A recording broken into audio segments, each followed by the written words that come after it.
10 lies you were told about Islam. Number 10.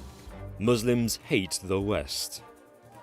Online news publication Now the End Begins, which has over 150,000 followers, stated that all Muslim children are taught to hate the West.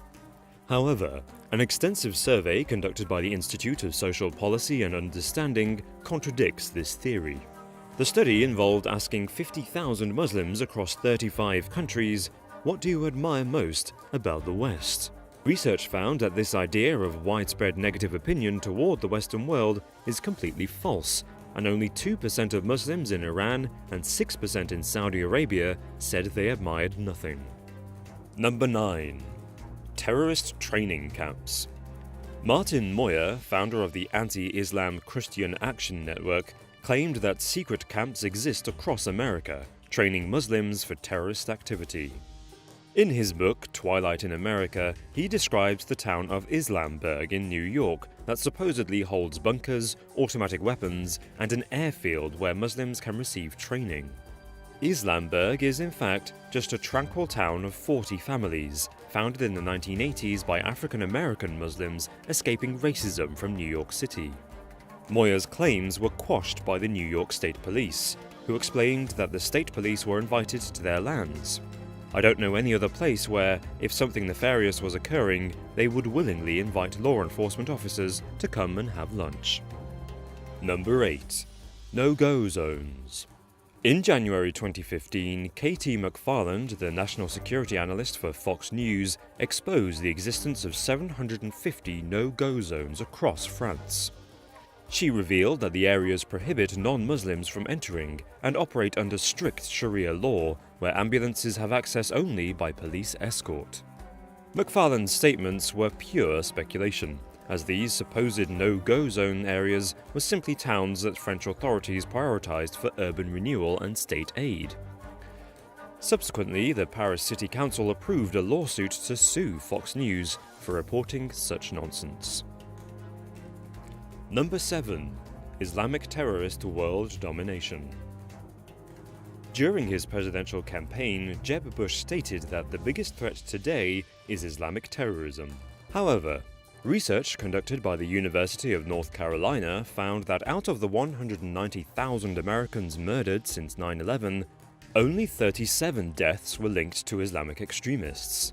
Moreover, Europol found that Islamists were responsible for just 0.7% of terror attacks in Europe between 2006 and 2013. Number 6. Celebrating 9/11. In 2015, as part of his presidential campaign, Donald Trump made a speech claiming that he saw TV footage of thousands and thousands of Muslims in New Jersey cheering as the World Trade Center was attacked. This controversial accusation prompted a media investigation into the matter, which found no video evidence. Jerry Spezial, the police commissioner of Paterson, New Jersey, which has the second largest Muslim population in the US, stated, "There were no flags burning, no one was dancing. That is totally false." Number 5. ISIS represents Islam. Father Douglas al-Bazi, a Catholic parish priest in Erbil, Iraq, stated that anyone who still thinks ISIS doesn't represent Islam, no, they are wrong. ISIS represents Islam 100%. In reality, ISIS is not just un-Islamic, it is anti-Islamic, and in the first 8 months of 2015, ISIS was responsible for the deaths of over 9,000 Muslims in Iraq alone. The terror organization has also claimed responsibility for repeatedly bombing mosques across the Middle East. Number 4. Muslims support violence. The Center for Security Policy, a US think tank known for engaging in conspiracy theories, claimed that 25% of Muslim Americans support violence against other Americans. Donald Trump subsequently used this statistic during his presidential campaign. Closer investigation found that the center is run by Frank Gaffney, an identified anti-Muslim, and that a mere 600 people were interviewed during research. Extensive research conducted by the Pew Research Center identifies 1.6 billion Muslims in the world, of which only 0.006625% identify with extremism. Number 3. Only Muslims in Birmingham. In 2015, Fox News brought American journalist and supposed Islamic extremism expert Stephen Emerson onto the show. Emerson proceeded to claim that the city of Birmingham in England is entirely Muslim, and non-Muslims are banned from entering. Emerson's statement has been disproven by the UK National Office of Statistics, which states that only 14.5% of Birmingham residents are in fact Muslim. In response to the vastly incorrect claims, Prime Minister David Cameron said, "Frankly, I choked on my porridge and thought it must be April Fool's Day. This guy's clearly a complete idiot." Number 2. Muslim women are oppressed. Britain First, the far-right fascist political party, states that women are oppressed by Islam.